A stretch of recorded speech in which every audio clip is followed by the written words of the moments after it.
Hello, everybody that's here. This is my first solo live, so bear with me. Saying hi to everybody. Good morning, good afternoon, good evening, wherever you guys might be. I appreciate y'all showing up.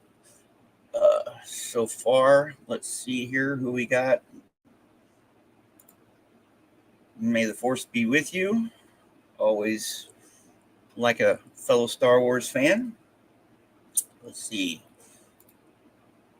Got Dip Me in Glitter. Hi, Dip. And Corn Freak. Nice to see you here. Don't have too much of a show planned. Like I said, this is my first solo live.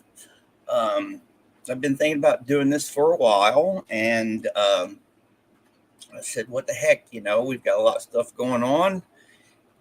There's a lot of heavy going on out there in the SBTV community, if that's where you're from. And, there's more to life than just Scientology or anti-Scientology, or just there's more than life than just life. And, sometimes poetry helps people to get through, the day, and it certainly helps me with mine. So, schedule of events for today. Just going to read a few of my own stuff that I published in this. Memories Carved in So Much Dust. If it's available on Amazon here, if you want to I put the link for it in the chat. If you want to go purchase it, it's available on Kindle Unlimited. Let's do some of the appropriate YouTuber things, Hit the old thumbs up, like, and subscribe, share. And let's see here. I guess for my first one, I'm going to read a very first one in this. It's called The Day She Stood at the Edge of the Sea. This is I wrote this one long time ago when I was in college. It was part of a result of a creative writing exercise that I did in a creative writing class. And, let's see here, called The Day She Stood at the Edge of the Sea. The moon was out, and all about was bathed in mystery. She went away on the day she stood at the edge of the sea. Look behind, and you will find she left a husband and family. She didn't care. She was there and nowhere else could be. In her face, you'll see that place. For her, it holds the key. Don't ask why. Just watch her fly as she stands at the edge of the sea. So that was the first one. All right. I guess next thing to do is just let's soldier on. All right. Put these back on. Zena Marlene.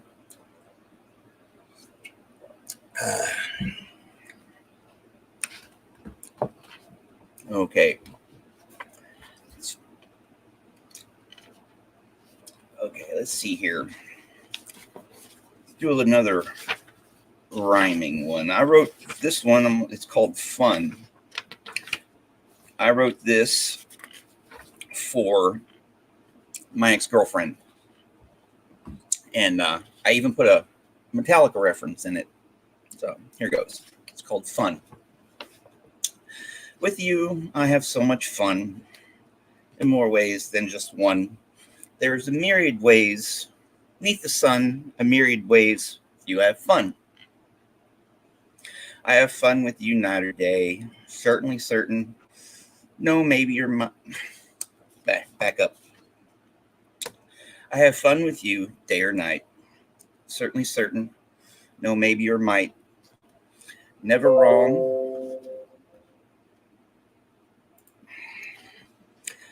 Never wrong. Always feels right. Loving, laughing, dancing with the light. So much fun, it's hard to believe. I'm with you and you're with me. Sunshiny clouds are all I see, simply saying 1, 2, and 3. I'm happy there's more than 1 or 2 ways with which I have fun with you. I know you know, I know it's true. Lots of ways of fun to do. We have fun. We have so much fun together, no matter the time, no matter nor the weather. We two, no mere birds of a feather, we're companions through the never. With fun, with you, fun's easy, ne'er a chore. The moment's what matters, not before. Because whatever the morrow's in store, we'll have fun forever and evermore. Well, hence she's my ex-girlfriend. I guess she didn't have that much fun with me, or I don't know. Who knows? Okay. I'm going to read a couple more out of this one.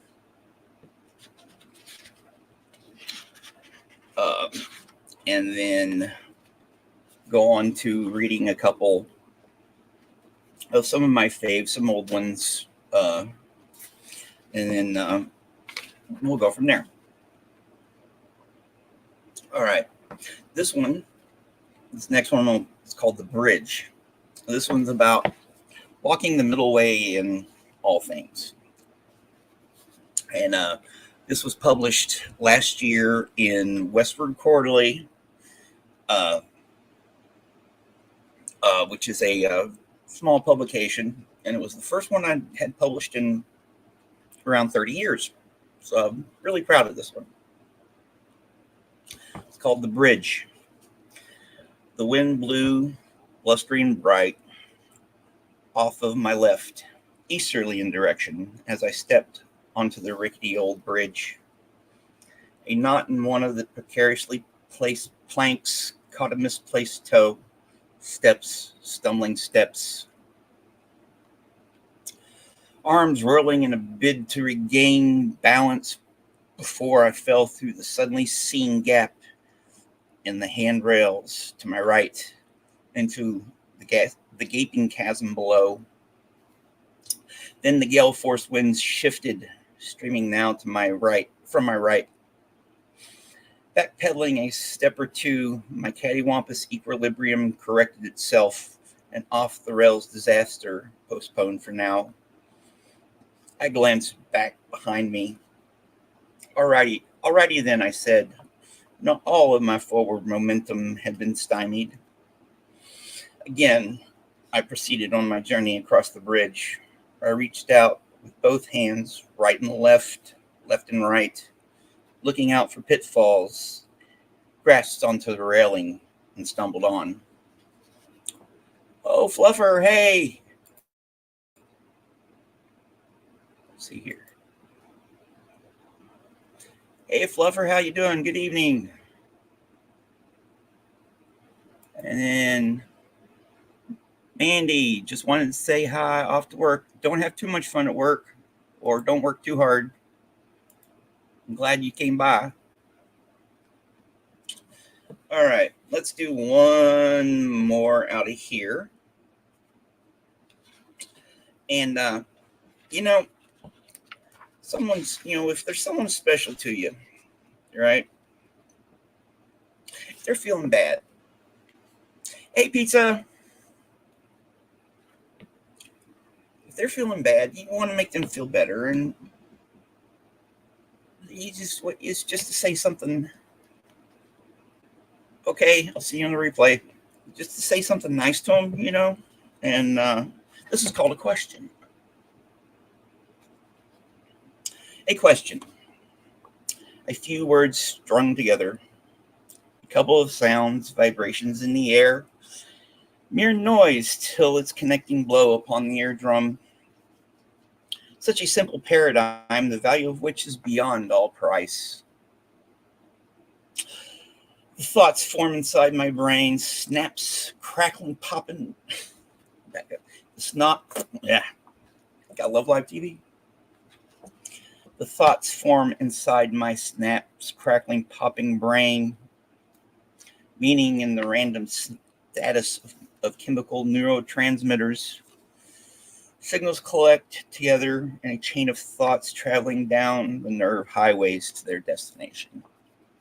Vocal cords vibrate, tongue starts wagging, lips part, and the sound forms waves in the ethereal medium, connecting me to a question. Has anyone ever thanked you simply for the mere fact that you exist? No? Well, let me be the first. That's nice. Yeah. Thank you guys for existing. Thank every single one of you out there who are watching me now or watching on the replay or whatever. Thank you for being here. Thank you for existing. People like to hear that every once in a while. All right, so let's go on. Like I said, this is going to be a short one, so I'm going to read a couple more. If you liked what you've heard, go check this out. Like I said, the link is in the chat. All right. Let's do something. Some of the Romantics. The Romantics were a set of English poets who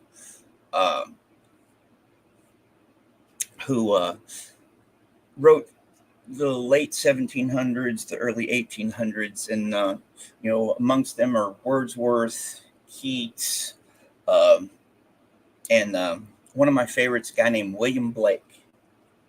I'll read a couple from Blake. I looked up here.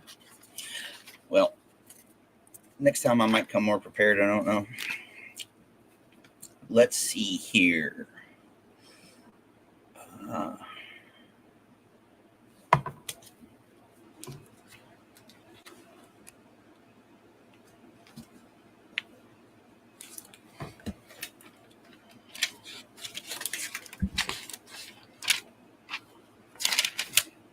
right.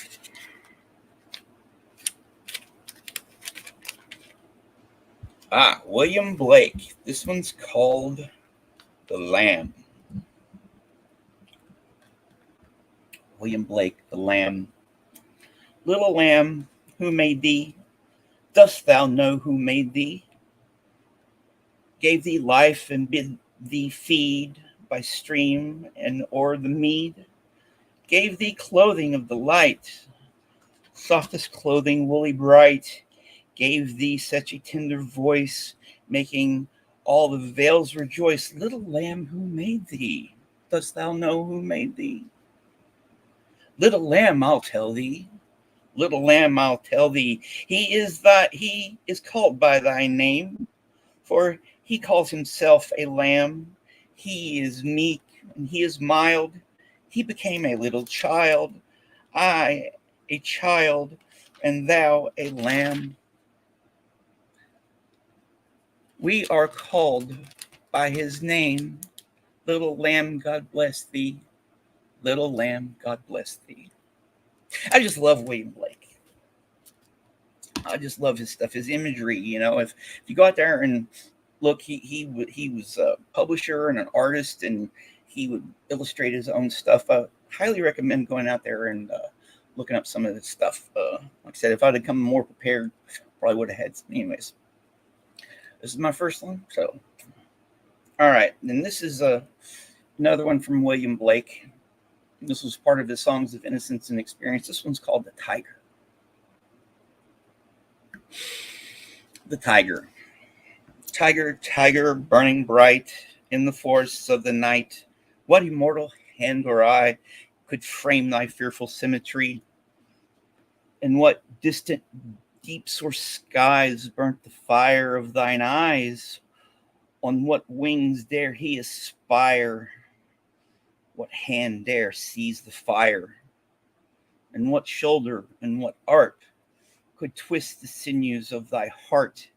And when thy heart began to beat, what dread hand and what dread feet? What the hammer, what the chain, In what furnace was thy brain? What the anvil, what dread grasps dare its deadly terror clasps? When the stars threw down their spears and watered heavens with their tears, did he smile his work to see? Did he who made the lamb make thee? Tiger, tiger, burning bright in the forests of the night, what immortal hand or eye did frame thy fearful symmetry? Reading that just gave me chills, you know. And you know, I'll be the first to admit this guy's a really big influence on mine, especially if you go back and fun. You just, yeah, very, very big influence. All right.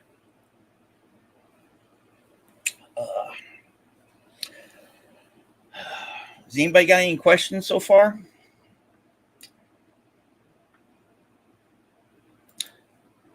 Fluffer, thank you for existing. You're an awesome person. And so are you, A girl. It's nice to see y'all here.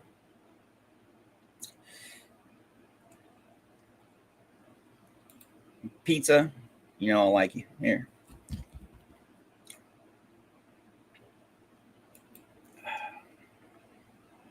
All right.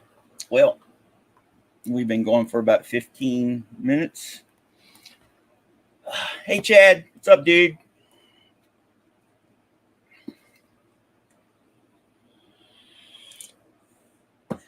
All right. Let's see here. Got plenty of books around here. All right.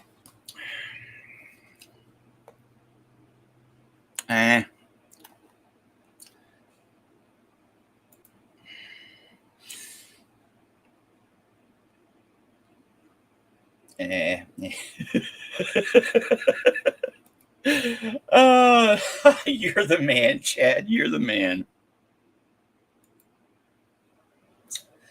All right. I'm going to do one more. And not too long ago, on one of the poetry Facebook groups I'm on, there was a question. If you were stranded on a deserted island, what poem, if there was only one poem you could read for the rest of your life, what poem would that be? And I knew instantly which one it would be. This is a poem. It's called "The Love Song of J. Alfred Prufrock" by T.S. Eliot. All right.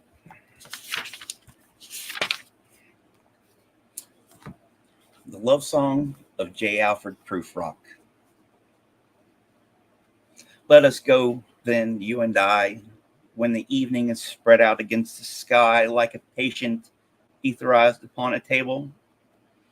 Let us go through certain half-deserted streets, the muttering retreats of restless nights and one-night cheap hotels and sawdust restaurants with oyster shells. Streets that flow like an argument of insidious intent to lead you to an overwhelming question. Oh, do not ask, what is it? Let us go and make our visit. In the room, the women come and go, talking of Michelangelo. The yellow fog that rubs its back upon the window panes, the yellow smoke that rubs its muzzle on the window panes, licked its tongue into the corners of the evenings, lingered upon the pools that stand in drains.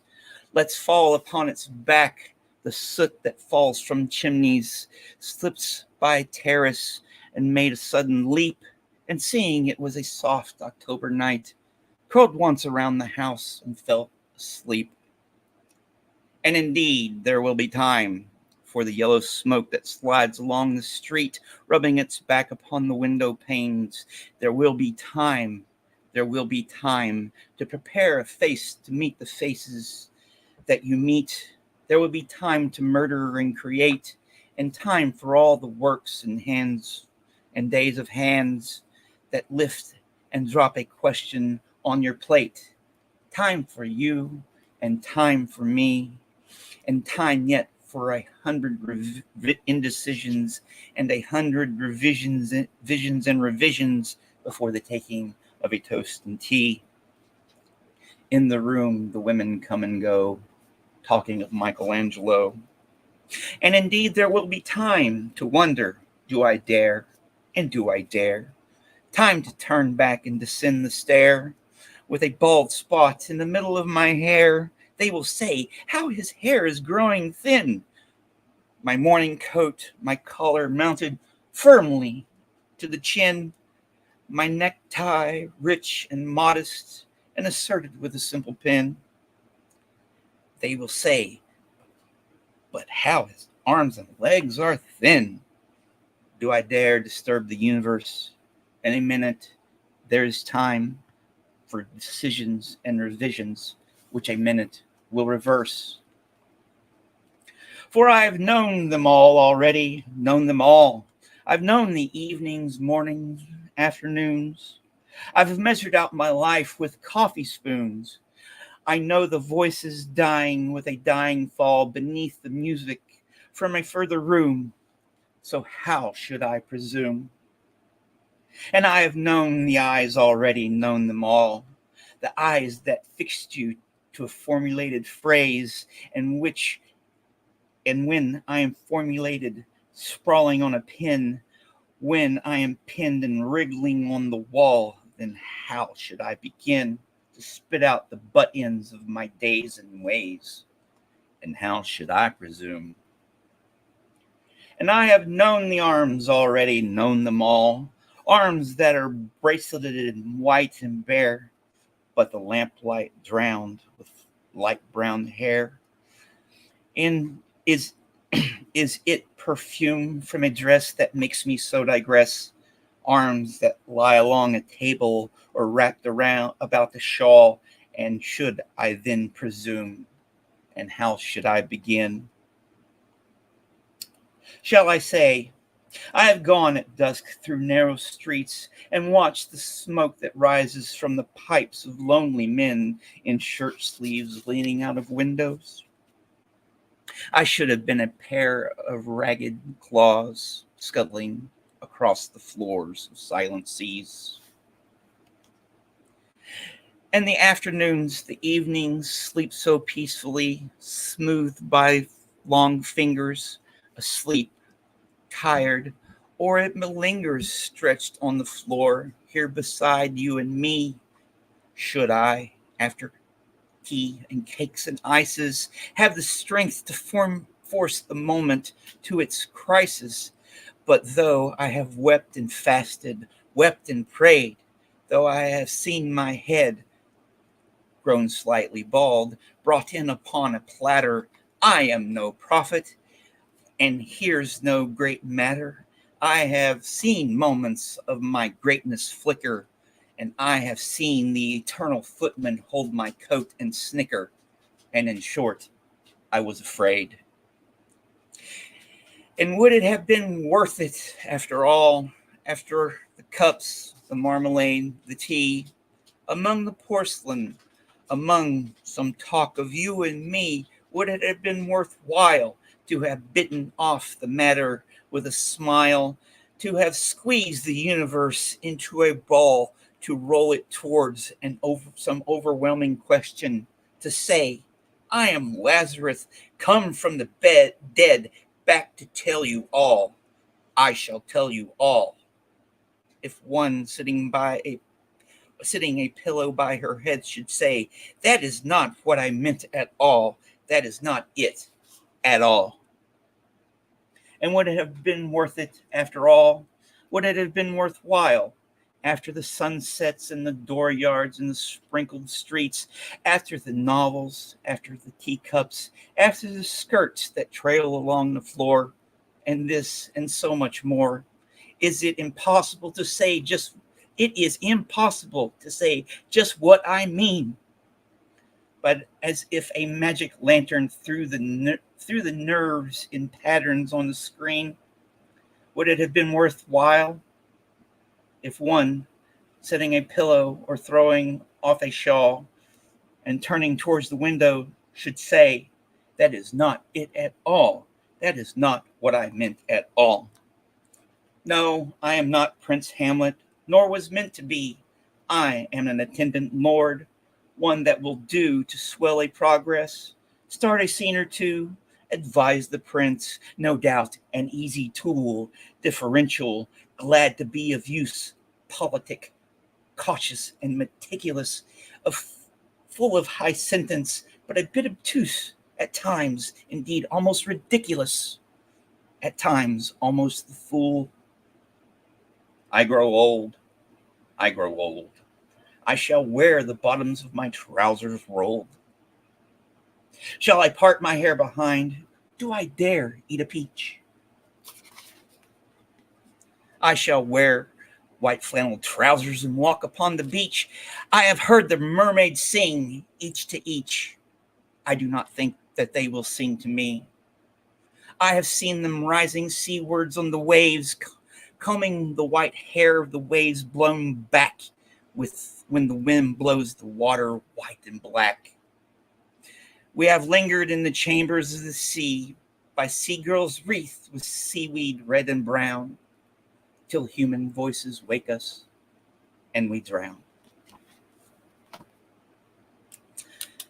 That's the first time I've read this poem in its entirety in years, and I just love it. All right. Anybody got any questions? Any thoughts, feedback? A powerful poem I learned at school was called Half Caste by John Agard. I'll have to check that out, Fluffer. Let's see here. I remember Casey at the Bat. It's in Where the Sidewalk Ends, I believe. Oh yes, I love Casey at the Bat. I've been a baseball fan most of my life, and that's a classic one. I have all of T.S. poetry. Thanks, Ted. I was screwing up left and right, but we're our own worst, our own harshest critics.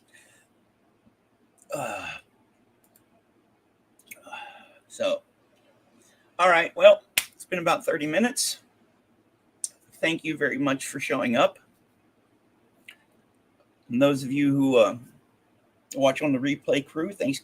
Do the old like, subscribe, notification bells, all that responsible stuff that us YouTubers are supposed to do. If you got any ideas for the next one, let me know. Like I said, this was mostly just impromptu. I decided to do this last night. Oh, hi, Corn Freak. I decided to do this last night. Said, what the heck? My goal is to have other poets on. I'm trying to talk to one of my oldest friends. I just have to coordinate with her, and I know there's some other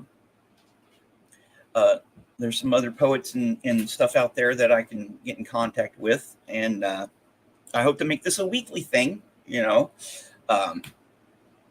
But you never know. I might just come on and do some more random. Who knows? All right. Thank you, everybody, for showing up. Again, if you liked what you heard out of this, I'll put the there.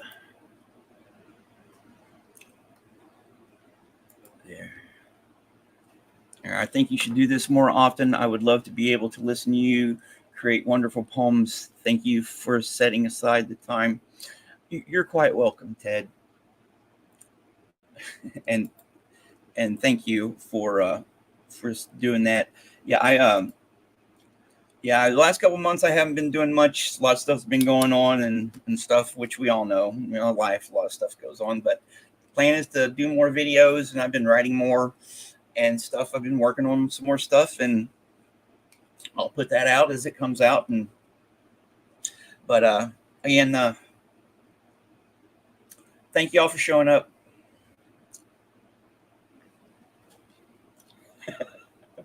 Thanks, Ted.